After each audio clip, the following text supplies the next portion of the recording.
Hello, James here with another Open Vault. I think we got some narrative campaigns to talk about today, and we got a frontier going on, so let's see if I can't find some people to do the explaining for me. Hello, Luca.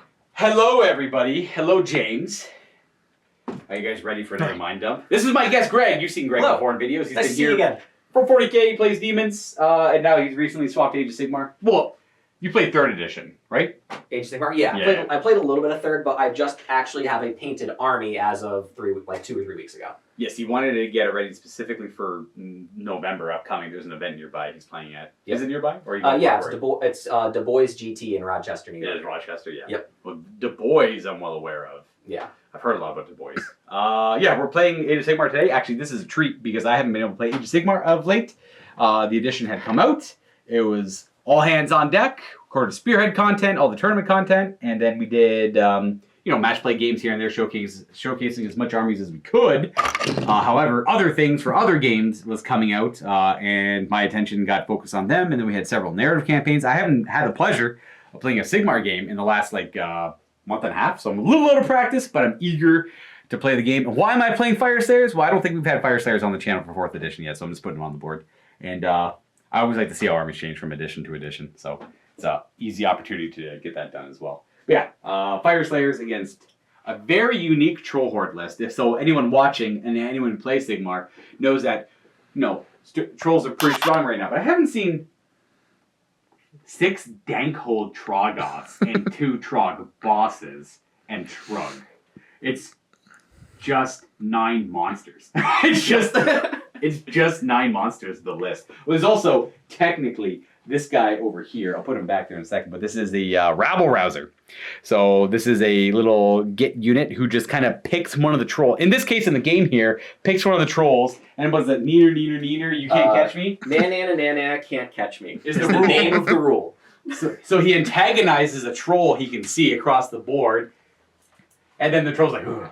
And so he can advance, he can run and charge, and he has to move closer towards the guy antagonizing him. He doesn't have to move directly close, he just has to be closer than he was before. And he's about there. It's pretty non-restrictive. Yeah, it's pretty useful. Currently, probably one of my favorite rules I've come across so far. I love it. I love everything about it. And he also has a rule that if he antagonizes someone and that guy gets in combat range with him, this guy just takes D6 mortal damage as the troll smashes him. Now, that probably would never really come up because you're so far away from the targets. It did happen one time. Oh, nice. Okay, good. I needed to, and he did take 5 mortal damage and die. Yeah, I mean, but it was worth it. Oh, the other trick he has, he finds tunnels under the battlefield, so he shows up randomly. That's where he gets into a good position, screams at the trolls to get near him and everything. And he's never really good enough to, be targeted by anything. Yeah, no, why would I? He's some goblin. He will get you victory points later, which is a shame. But yeah, it is what it is. It's the nature of the beast, I suppose. But yeah, we're doing 2,000 points a day, Fire Slayers, Trolls. Like a match play. You were practicing for events. I'm trying out Fire Slayers. Nothing too crazy. Playing Old World after this. I'm going to be playing, it's on Mountain Miniatures on Steve's channel. And a reminder for anyone who likes Old World content, we play over there every Wednesday and Thursday. We stream live at 5:30 EST, but we always re-upload the videos right afterwards for the members or the following week for anyone who wants to check it out. That's Steve's personal channel if you didn't know he had one. We play Old World exclusively. But we would like to play more games when they come out, like New Horus Heresy. I want to play Miller Strategy Battle Game. There's a lot of things I want to do. Anyways, welcome to my mind dump.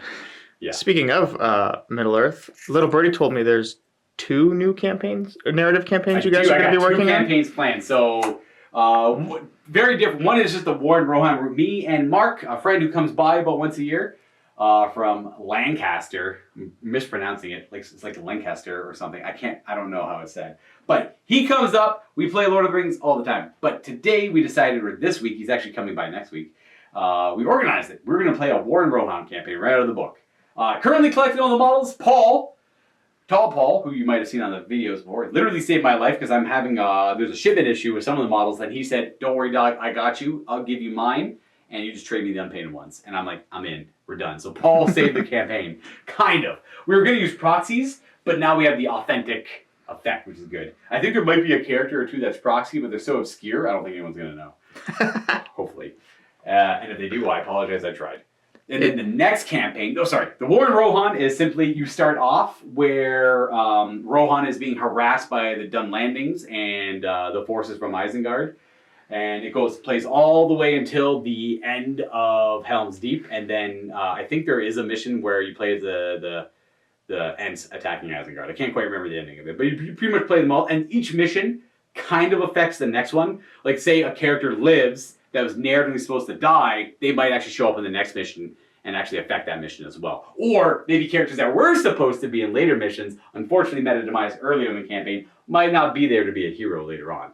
There's, I think, like 17 or 18 scenarios we got to play out. Some of them are quick, some of them are big. We'll see how it all comes out in the wash. And then the next campaign isn't really a campaign, it's just a big game. It's a spectacle game. I'm very excited for it. I have 7 other dudes coming by with their collections, and we're going to be playing the Battle of Pelennor Fields, which is the battle in Return of the King outside of the walls of Minas Tirith with the forces of Mordor. It's the Witch King's army technically, with Easterlings, Harad, and Khand.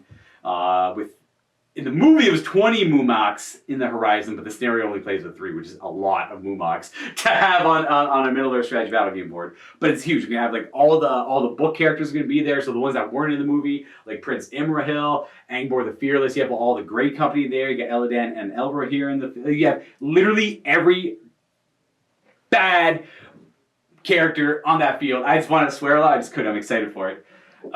So all the cool characters are going to be there. You name it, they're there showing up. And you have special rules for all the armies, and they're all on the table. It's hundreds of models. It's going to take a long time to record, though.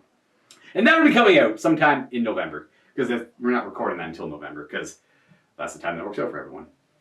Cool. Stuff like that, yeah. That's my projects. And second season of Scumbag's Ambition, I think is what I'm going to call it. It's going to be coming out sometime, probably like late November as well, if I had to guess. Oh, I don't know, maybe before that. Depends on how much time we have allocated to it. But I've completely not rewritten the rules for the campaign, but it's going to be a lot more transparent, and I'm going to explain the mechanics of how the map movements work, and a little bit more editing, because I want to see how the first one played out, so I could know what to fix for the second one. So it's going to be a lot more in-depth. And the first one was enjoyable. This one should, by default, be more enjoyable. In theory. We'll see. That doesn't always work out that way, mind you, but hopefully it does. Cool. Yeah. You and Josh working on a project? Yes, we are, actually. I'm also working on another campaign. I have one more project. So Josh and I are doing a Victory is Vengeance Horus Heresy campaign. So Horus Heresy, Victory is Vengeance it tells the tale of like one force in a really bad position and how they try to grab any sort of victory out of it by essentially being a menace. So our campaign is going to be Night Lords against Space Wolves. Before the Space Wolves are aware of the treachery of Horus, they were sent out, a lot of little detachments of Space Wolves are sent out to watch the Primarchs after the Council of Nicaea when things got a little shifty. And I'm playing one of the Space Wolf forces that were sent to the Night Lords to oversee Kurz. And as the ship got there, it was an ambush. Everything was traitor already, and things were going south. And so I'm playing a force of Space Wolves that are trying to send out a distress beacon to get more wolves to assist them. But it's like, I only have so many dudes and so many resources to survive the countless Night Lord attacks and skirmishes we go across till we get to that point. So it's a resource managing campaign where you have to keep track of your ammo, the state of your armor, and the state of your personnel and what you can bring to the games and everything. And it's like really low tier heresy. So you have like Captain is like the most, like a Centurion in the heresy is like the highest tier model you can kind of really bring for the points. Because you're only allowed to bring 150 points of like sergeants and characters. And there's only 3 of them you can bring, which is very easy to spend 150 points on a character in the Horus Heresy, let me tell you. It's the same thing as like the other older Games Workshop games where you can buy like an extra bolt pistol for 2 points, or you can buy like a Volkite for 7 points, and they just, you know, like load them up with war gear, mastercrafter weapons and stuff, and it just, you spend points very quickly. So you have to be a little reserved with it and like make more mundane war gear work. So like all of a sudden a chainsword for like 2 points is pretty valuable compared to like a mastercrafted Paragon blade, which is typically 30 points, and you bring that every game, but you're also playing 3,000 point games. So it's a lot easier to justify 1% of your army as opposed to a much larger percent, which is typically like 150 points of characters that show up every game. And then if they die, other than the main guy. We have to buy them again when they die. And then you get like an extra amount of personnel points per game based on how poorly or or based on how poorly you're managing your personnel. So like the lowest it can get is like 200 points of personnel, I think. Whereas the other guy might be excelling in his personnel. He'll get an extra 350 points. So it's 150 more points in the game plus your character. So it's like really small scale Horus Heresy games with a slightly different rule set as well. Well, things that get augmented to make the smaller scale skirmish work out pretty good too. And then, yeah, I don't know when that's happening, but that is the next campaign we have planned. And there's someone at the door. I think so. We had a tour come through, so I'm going to move on. I'm going to see if I can snag Matt and Dave, because they're both here right now. And let's see if we can get them to talk about some of the frontier that's going on. Places. All right. Hello, guys. Oh, secret meeting. Oh, we're gonna give away all the plans now. Yeah. Oh, this is put on the spot for all the things that we're doing. Should we tell them?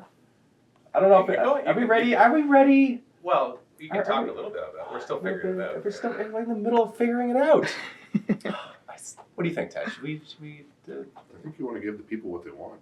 But do we even know that they want it, though? Maybe they don't want it. You know what? Maybe they don't want it. Maybe we shouldn't say anything. All right, that's fair. So, yeah, just, I guess leave it in the comments, and that's the end of the video. See you guys later. Yeah. Okay, well, come on in. Sure. So, we're in the middle of a discussion of gamifying this. Yeah, making it so it's fun to just move. Making it so it's... Because right now, it's just move. Just do anything. Right? Just get up and start moving. But there's also the gamification aspect of kind of earning XP and then earning towards defeating monsters and going on a bit of a journey as you're moving. And why couldn't that be part of the experience? Yeah. Yeah, we're trying to figure out how to basically help people pass the first step. Because we've seen a lot of success. Somebody will buy the miniature, and if you're not sure what this is, Dave has worked at Titan Forge and created a Just Move mini that's totally not him. And you can buy this at the Forge. And basically the idea is that you're not buying the mini, you're buying into the idea that you're going to start moving. And so like you're dedicating yourself to it. So it's like, yes, I'll buy the mini, but the mini's there really to remind me I just need to start doing something for myself, for my fitness. And it's a very agnostic thing, as in what you're trying to do strength training, trying to lose weight, trying to gain weight, trying to get over, like go through some physiotherapy. It doesn't matter. Could be anything. It's just about something to improve, anything that improves your health. And so, but it's like, but that's nice and all, but what happens, they bought the miniature, it's on their desk, maybe they painted it, it's inspired them for a little while, but eventually, what happens next? What's the next step? Right, to help keep people going through. Because we can all get motivated for a week or two, but it's the third week. Or maybe for some people, it's the second week or the fourth week. But for me, it's the third week when I get back into like some sort of fitness regime or eating healthy or whatever. It's always the third week that I hit a hump. So it's how do you help people through that? And so we're just coming up with the idea of that maybe we create a game of it. That you well, see, now it's okay. So now it's like being said out loud. No, we're thinking about it. But now, so you think it, and then you say it, and now it's out loud, and now it's out there. So now it's no longer just a thought. Well, now it's spoken. And now other people are going to hear it, and then they're going to be like, okay, what's the game? So that's just how that works. Like that's just how my virus spreads. Well, that is. I'm okay with that. I'm okay with that. Right, and then so it just makes sense to like defeat a monster. Like that's the thing that makes sense. And then we'll actually have the mini for the monster that you. And then you can get the mini for the monster, and then you put it on the shelf next to your, like after you paint it. Yeah. But you get it after you earn it by doing a bunch of things. Yeah. And then you defeat the next monster and the next monster. Yeah, the next one. Like, I'll be honest, like I got this idea from, I think they're called the Conqueror events. Saw an ad for like walk from the Shire to Mordor. But first walk to Bree, which is 200 kilometers.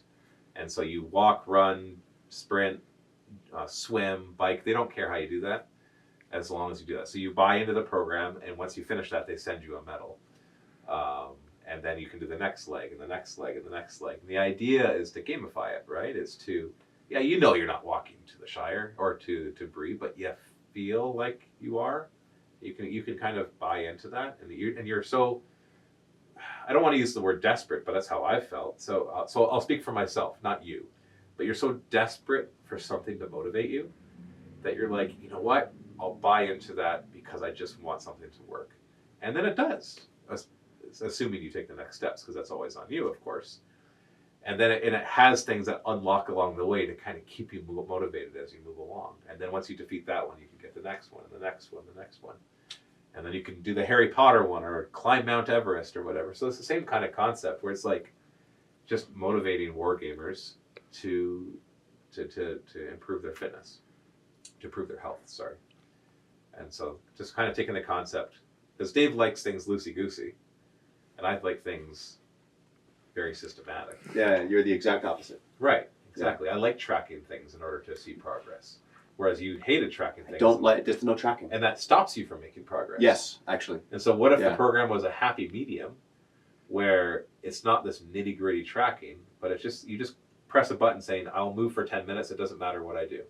And that gets you some XP. Or there's a big list of things you can choose that have a variable level of XP. So you have the option. So you have the option. You could track? Yeah. You or come you here, you don't just press have a to. button. You know, once you're into the program, you just press a button and say, I'll move for 10 minutes. And boom, that gets you a little bit of experience. Yeah. Or you can go down this longer list if you're a little more OCD like me, and be like, no, I want to do strength training for 30 minutes, or I want to go for a walk for 20 minutes, or I want to just do some 10 push-ups. So what are some ideas? You know, actually, this is good. Since we're talking about it, since we're asking, what would be some things that you would want to see on this? Some options. And rewards. And rewards that you want. Yeah. Because there has to be rewards, like real physical rewards, like miniatures. Like, I don't mean by miniatures like we're going to send you Warhammer miniatures or Ravaged Star. I mean like how there's this Berserker miniature of Dave. Like, if it's like defeat this monster and then you get that mini, would that be interesting? So, or what would it be that would be interesting? Love your ideas. Cool. All right, well, thank you guys. That's really cool. I guess we'll get the comments and figure out what that stuff should be. Words hard. Yeah. And I'm hired to make videos. just put you to work doing it anyways. Welcome to MiniWarGaming.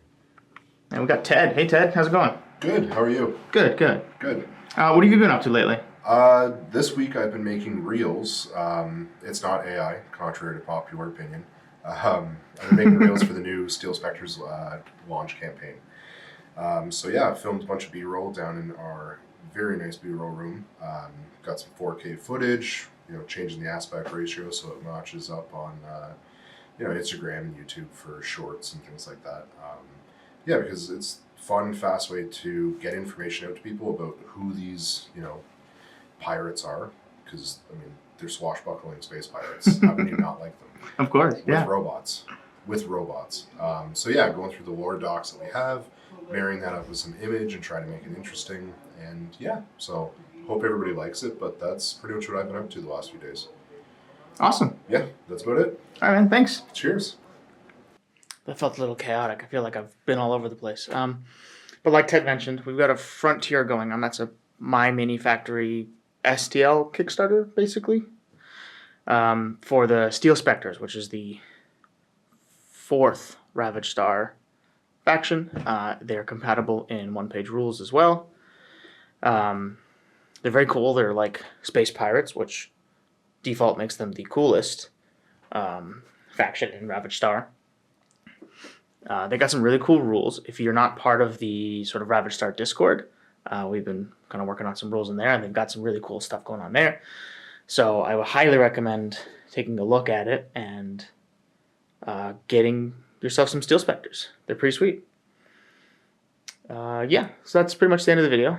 We're going on long enough. We've got lots of new cool stuff coming up. So stay tuned, and I will see you guys in the next video. Happy wargaming.